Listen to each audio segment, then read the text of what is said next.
chance it comes in earlier. Like I said, it's been discussed, but if I was one of the players, I would say, why would we bring it in any earlier than we could?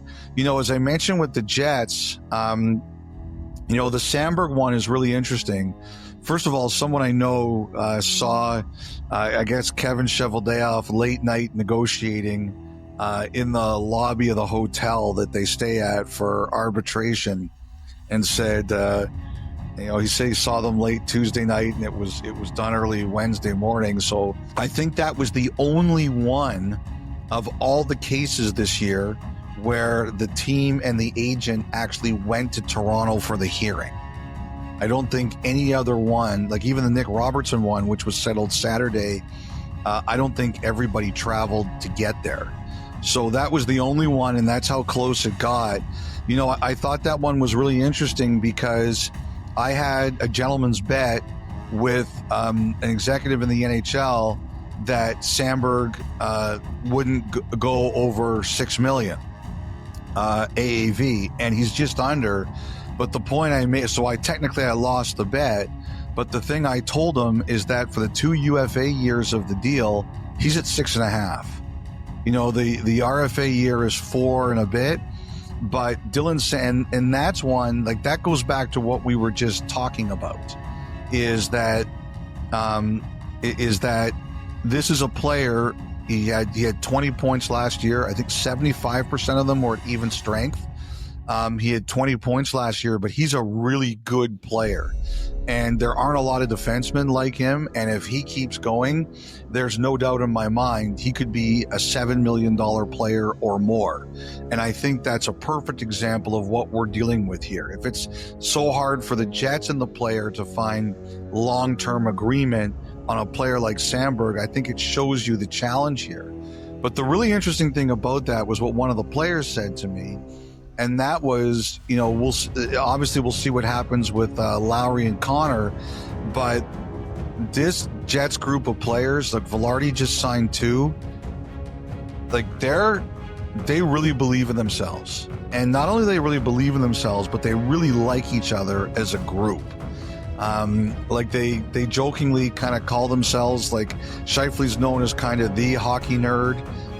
The rest of them, I think, kind of are like that too. Like, they're just really a group of guys that really like hockey and really like playing as a team.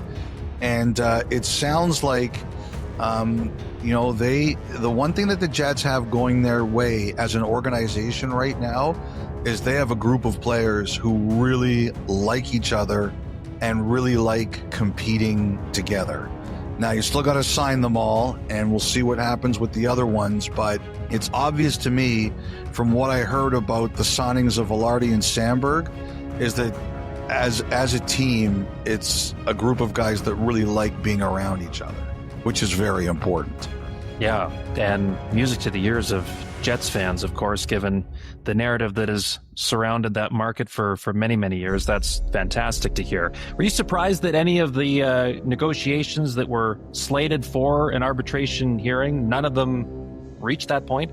I think it was the first time in 4 years, right? Something like that. I think the first time since 2021. The only reason I'd say no is just because of what happened last year with Swayman. That process, it played a major part in sending the Bruins season into an iceberg, right?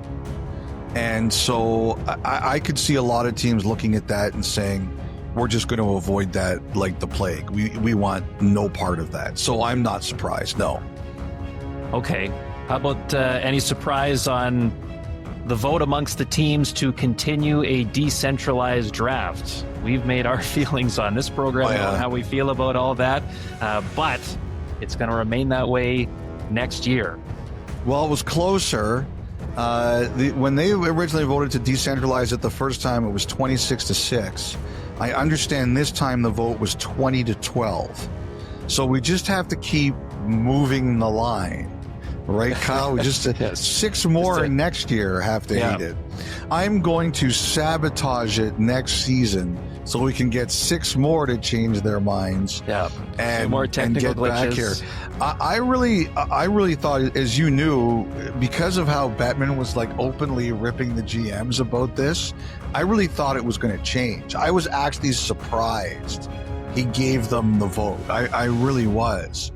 You know, it's obvious to me that these teams that voted to keep it the way it is, they value the secrecy.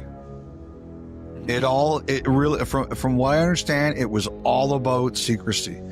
There's a guy, Mark Yannetti, who runs the draft for the Kings, and he gave a quote, and I can't remember where I saw it, but he gave a quote where he said, "I was able to look up injury reports and not worry about someone looking over my shoulder." And I understand that was a big deal. Like, people just said, I could talk to people at my table, or I could have a conversation without worrying who was listening to me. And like one guy said to me, "I think people read lips." I'm like, come on. And he goes, "I think people do read lips. Everybody's got a camera right now. I was worried about getting my lips read." And he was serious about it. And that's how they feel. And they also do feel that if you streamline the broadcast, it will be better. And I have no doubt that that is something they're going to do for next season. But the vote was closer, so it only gives me 10 months from now to figure out how can I make it so that 6 more people flip next year for next year's vote. Well, do you think that's going to be a thing, like a yearly check-in of, okay, how do we feel about it? Do we want to keep... I don't know. Like, I'll tell you this, Kyle, the privacy thing is very real. And yeah, I can see that. Like, it didn't save them any money. They still had to fly in all their scouts from everywhere. They still had to put them up in hotels. And they realized it didn't save them any money. But for the people who voted to keep it the way it was, privacy was from what I understand, the number one thing cited. Okay, well, one of the cool moments of that draft this past year in LA was Roger McQueen going to Anaheim and, of course, helicoptering to Disneyland soon after. And it sounds like he could be taking a helicopter, a plane, something to Providence next year after the last 3 seasons in Brandon of the Western Hockey League. Another CHL player making the jump to Div 1. I think we had to anticipate that this was going to happen once the floodgates opened. Like, if you're an NCAA sports fan, you don't even have to be a hockey fan, a sports fan, if you've seen what the portal has done to NCAA sports at all levels, once it opens up, it becomes an uncontrollable floodgate.